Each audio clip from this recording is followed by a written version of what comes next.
before sunrise on a mild summer morning in June 1995. A 27-year-old television news anchor named Jodi Huisentruit hurriedly left her apartment in Mason City, Iowa, headed for work. But she never arrived, and her disappearance has never been solved. In 2003, two television news reporters created FindJodi.com, a website dedicated to preserving Jodi's memory and keeping her case alive.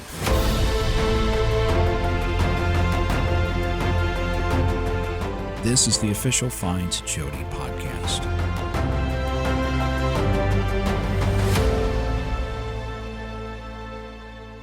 Thank you for listening to the Find Jodi podcast. I'm Scott Fuller. On this episode, the timeline.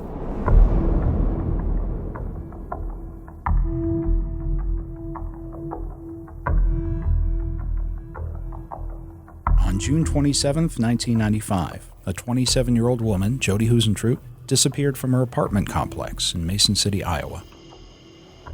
She never reported to her job that morning as an anchor on a local TV station. So, what happened to Jodi?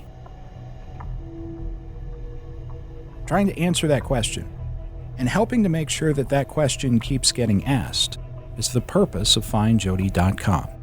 It is a not-for-profit organization, and we are a group of volunteers from across the country, from California to Florida to Minnesota, who dedicate our time daily to Jodi's memory, and hopefully, one day, seeing a close to her case.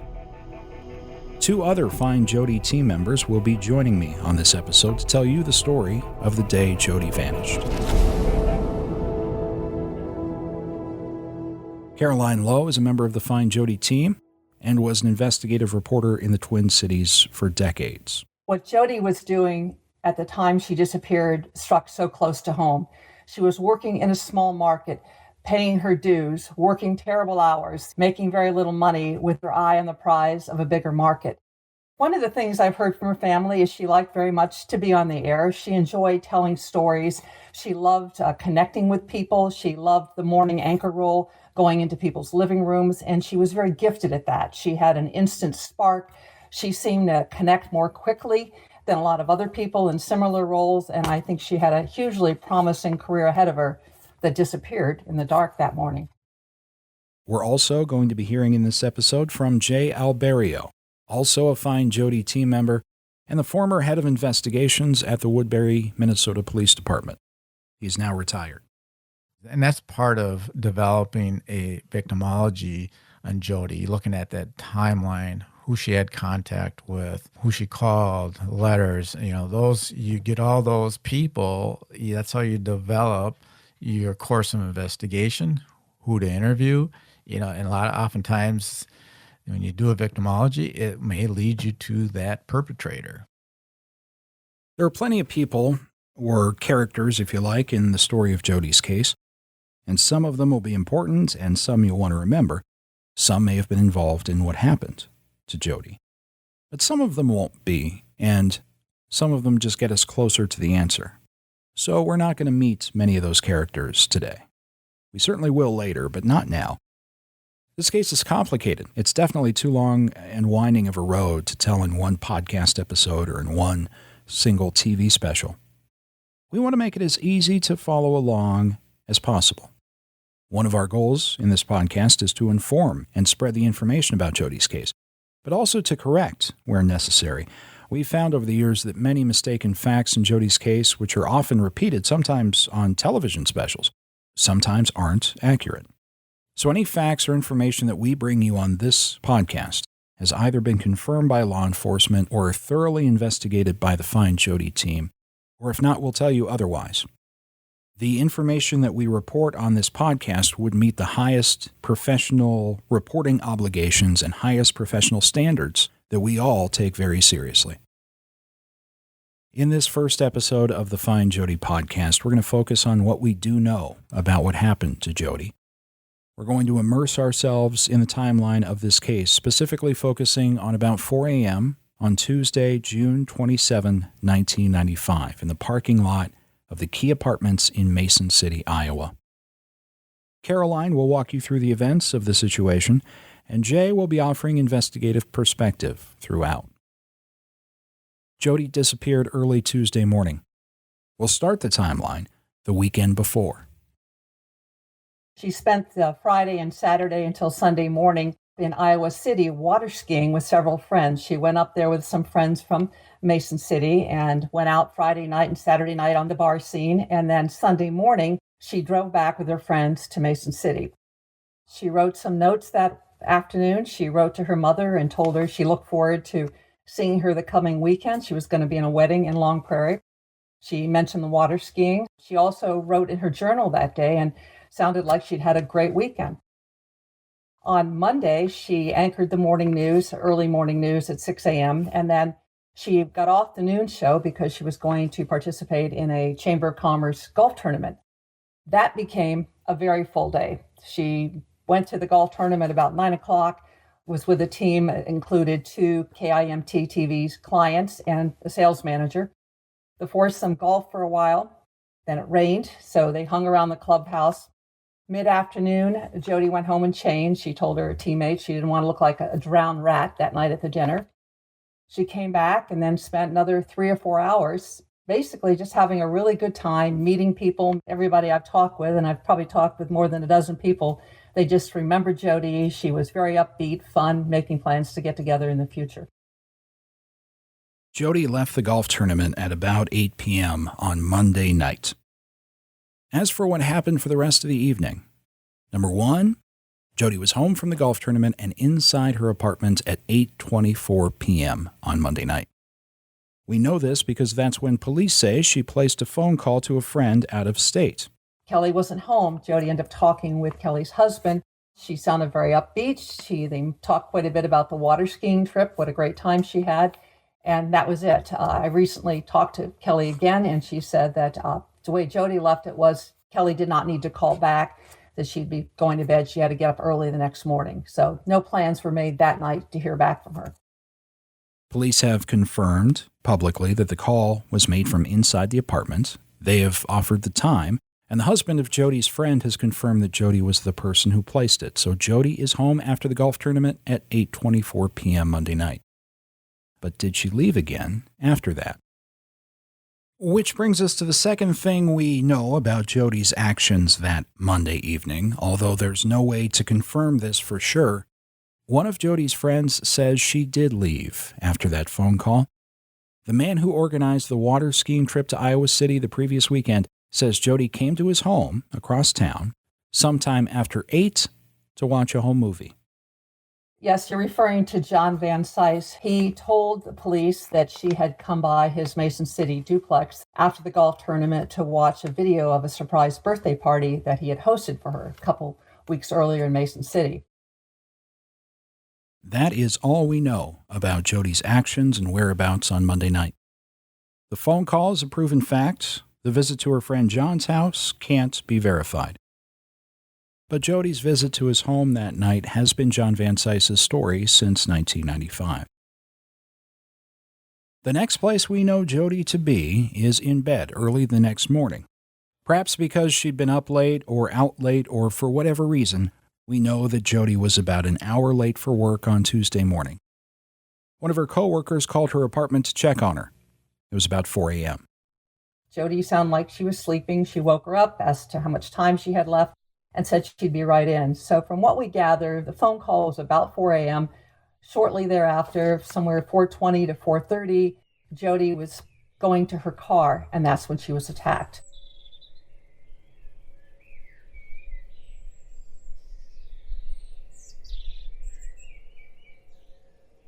The scene is dark and calm in the pre-dawn morning, with just the earliest hint of sunrise offering some gray relief to the black of night. If you were viewing Jodi's apartment from outside, as someone was, you would have seen the lights in her upstairs unit turn on after the phone call from her coworker, as Jodi hurriedly collected her belongings. Then a few moments later, the lights would have gone off. Jodi walked a few steps to a stairwell and walked down the stairs into a small entrance area of the apartment building. The door from that entrance area leads to a small parking lot. And Jodi's red sports car, a 91 Mazda Miata convertible, was only steps away. Somebody had been waiting for her. Jodi's hustling to get to her car. This person kind of runs up behind her, grabs her, and takes her. In my opinion, I think she was rendered unconscious immediately, and that's indicated by the drag marks.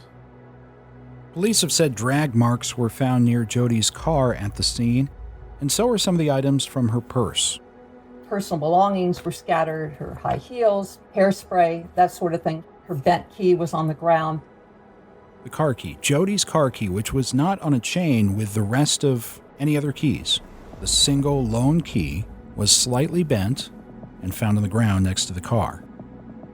Also, the driver's side mirror was bent outward in the wrong direction. Somebody forcibly grabbed her. I don't think there was a hit or a strike to her. I think the evidence would have been a little bit different. And I don't think the scene really paints a picture that she was any kind of defensive mode fighting the person off. Personally, I don't think she had a chance to fight the person off. And one of the reasons for that conclusion is the lack of any blood at the scene. For this perpetrator to get her into their vehicle, if she's conscious and still fighting, there's at some point that person has to let go of the perpetrator or have loosened their hold on Jodi in order to open that door. You got to have one hand free to do that, right? And then to try to push her into the car with her fighting, it's a difficult thing to do. Something that just about everyone agrees on. Somebody was waiting for Jodi. You'd have to know where her car was parked. You'd have to know she was coming down the steps to the car. You'd have to have a very precise line of attack, if you will, and that person did that, and within seconds, Jodi was gone.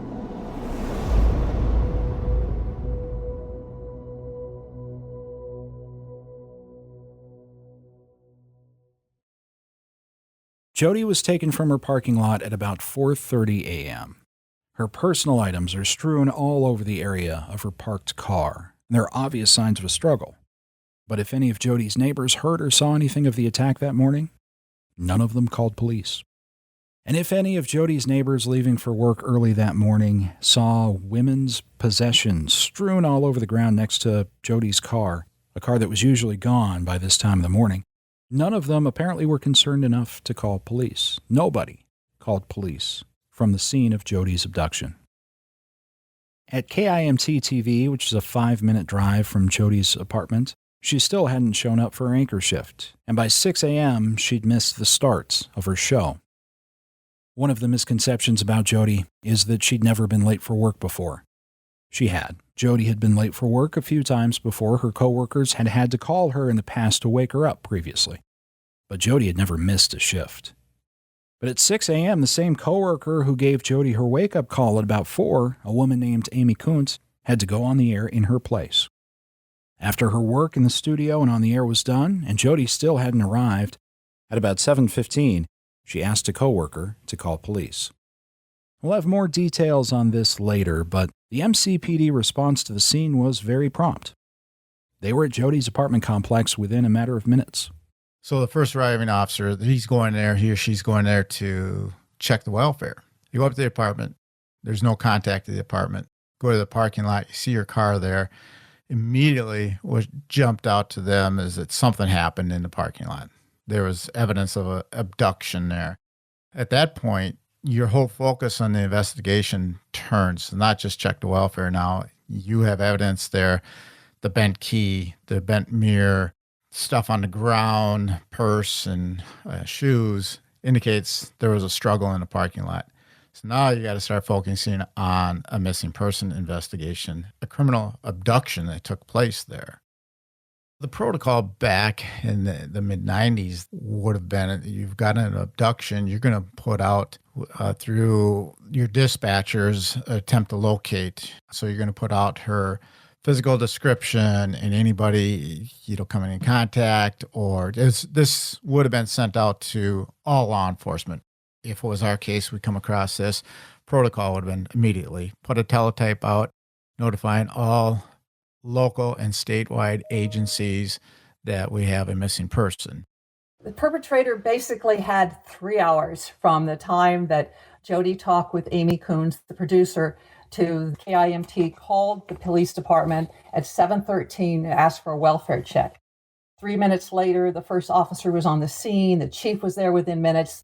Whoever took Jodi was gone whatever distance you can go in 3 hours before anybody was looking for her. So anybody, someone who knew it, had to expect that the response would have been sooner. Jodi failed to make air. That is the most cardinal mortal sin in our business, to not make your time slot. That would get the attention of anybody. Anybody who knew her would know that. I don't think anybody who was involved could have imagined having that many hours lead time to get away from Mason City. The time between Jodi's abduction and police arriving at the scene was about 2 hours and 45 minutes. Jodi and her abductor could have been as far away as 200 miles when police arrived. Or maybe they never left Mason City. Investigators spent the rest of the day processing the scene. A palm print was found on Jodi's car. The palm print has never been matched to anyone. And the palm prints found on Jodi's car may have something to do with her disappearance, but it also may not have anything to do with the case. According to public statements made by police, nothing inside of Jodi's apartment appeared to be out of place, with the exception of a toilet seat that was left up. This has been noted by investigators, as Jodi lived alone. Later in the morning, while police were interviewing neighbors and processing the scene, a man approached them in the parking lot. This is when John Van Cise tells authorities that he'd seen Jodi the night before. You know, it's not unheard of. You hear about it all the time. Somebody that's murdered is at a funeral. You scan, you try to get somebody out there to video the crowds to look for something that stands out. For John to show up at the scene, obviously he's heard that Jodi was missing, and there's some commotion going on at the scene. Law enforcement presence at the scene. Yeah, hey, I had Jodi over last night. He reports that she was over there watching the party video. You know, in the statement, a lot of people claim that this is a big key thing, is that John Van Cise says, I was the last person to see her alive. Yeah, as law enforcement, you're going to key in on that. But it also is not that uncommon for somebody to say something like that. You go throughout your life, and if you have any friends that have died tragically or disappeared or something, you know, you think, wow, you know, I was the last person that talked to him or her, not really realizing, no, you weren't the last person that either saw that person or talked to him, you know, because you're not thinking about the perpetrator is actually the last person. You know, so yeah, you want to pick up on that, but that's not a sole reason to say this is your one and only person of interest or suspect. Along those lines, I want to ask you about the tense a person uses, and it's relevant with John in this case, too. At some point, he does refer to Jodi in TV interviews in the past tense. I've always thought that might be a little bit of an overread, but is that an indicator how important if someone shows up the next day or a couple of days later starts talking about a person in the past tense? Is that a big deal? Well, it is a key factor, something you do want to tune into that fact, but it's not indicting statement. And that's just human nature, I think, too. But obviously, yeah, it is something you want to pay attention to. It may direct the direction your investigation goes, but it's not the most important thing. Part of Jodi's victimology is her profession, and added to that is the fact, which would be unheard of today, but she was in the public phone book. Her phone number, her address, to include her apartment unit, was accessible to everybody, you know, in the Mason City area. And when you hear about a statement that she made to some of the people at the golf tournament, like, I'm going to change my phone number, I'm getting weird phone calls. We don't know what that means necessarily. But when you learn about something like that, how does that adjust your thinking? Well, that's going to direct you too. So she's getting some weird phone calls. What was the context of those phone calls? That would lead me to like the phone records are going to be key. So if you were able to get phone records like today with the cell phones, you'd be able to have every call, and landlines was a little bit more work to get that the phone numbers that were called. But you're going to look at that, and you're going to reach out to anybody that made a phone call, anybody she had made a phone call to. Did she get hang up phone calls? Was it long conversations? You're going to look at all that stuff. Again, the phone numbers that came in to her phone, the ones that she called, were going to be really important too. Some neighbors of Jodi's have come forward in the years since to report seeing strange or odd small things before Jodi's disappearance. One was a witness who somebody came forward to us and told us she knew somebody who used to spend time at the building who had this information. The other was someone who lived in Building A, which is across from where Jodi was.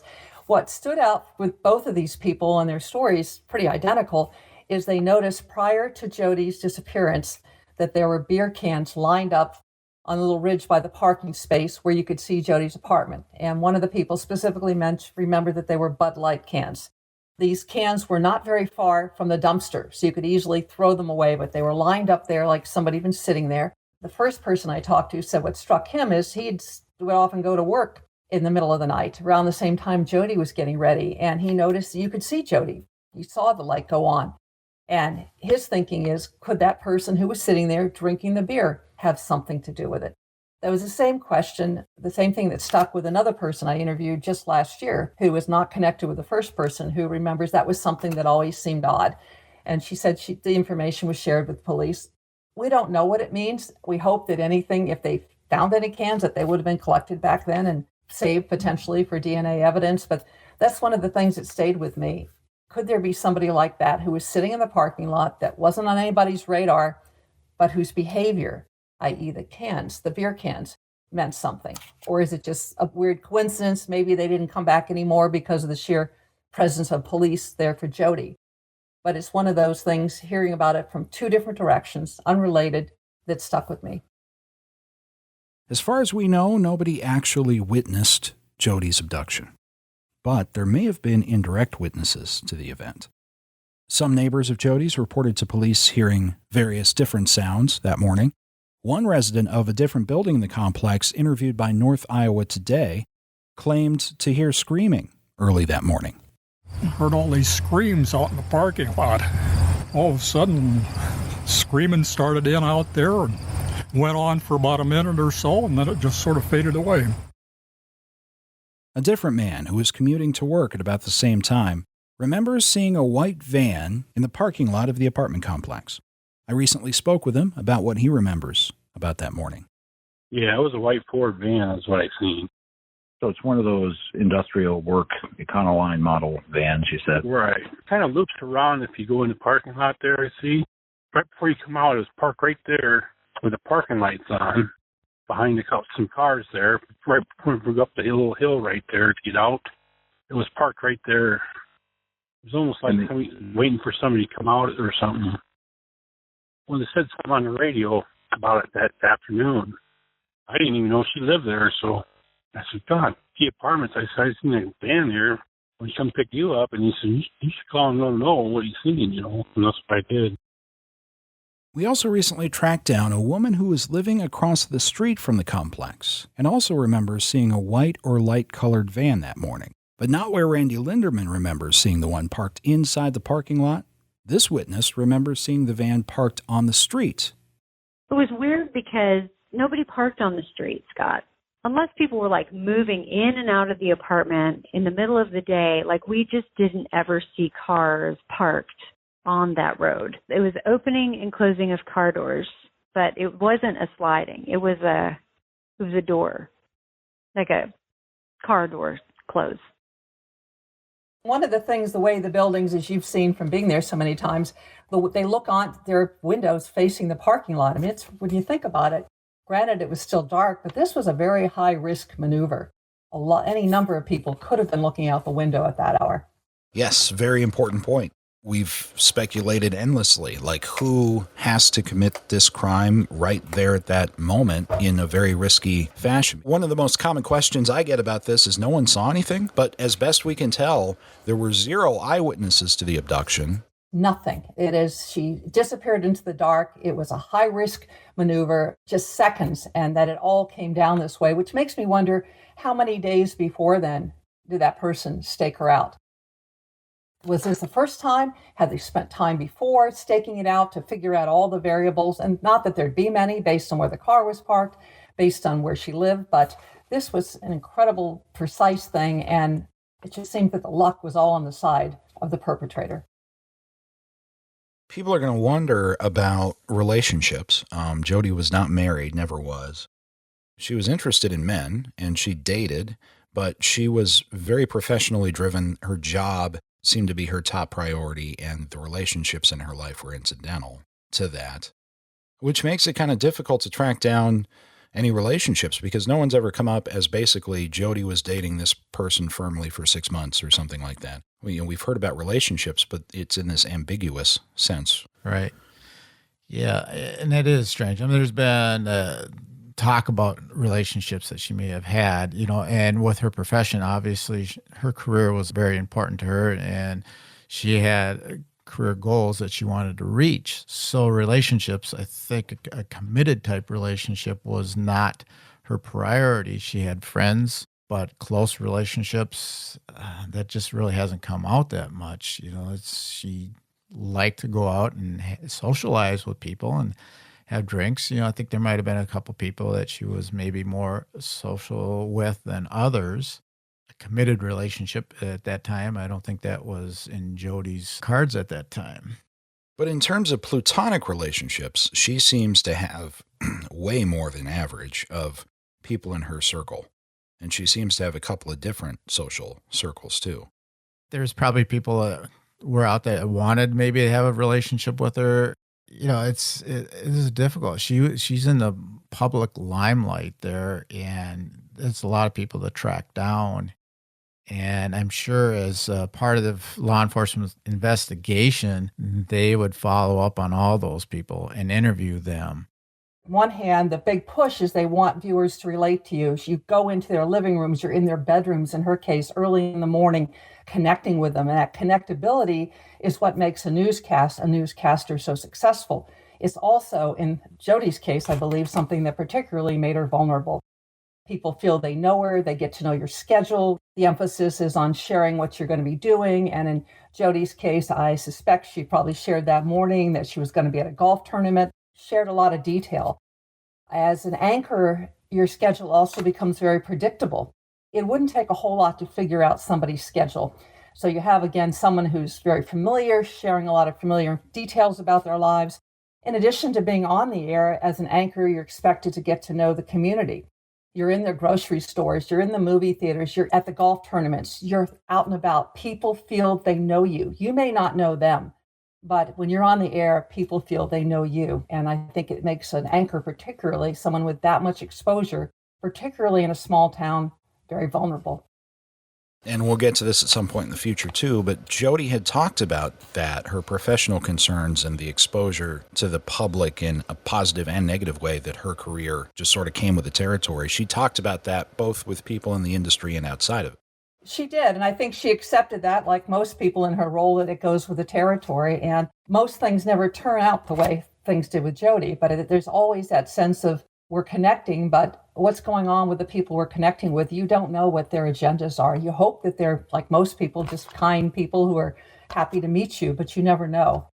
We don't know until we find out what happened to Jodi and who took her. We don't know if that was a factor in what led to her disappearance, but I think you have to always keep that as an option. She's not a typical victim in the sense that she had that extra piece where people felt they know her more than most victims that I've covered over the years.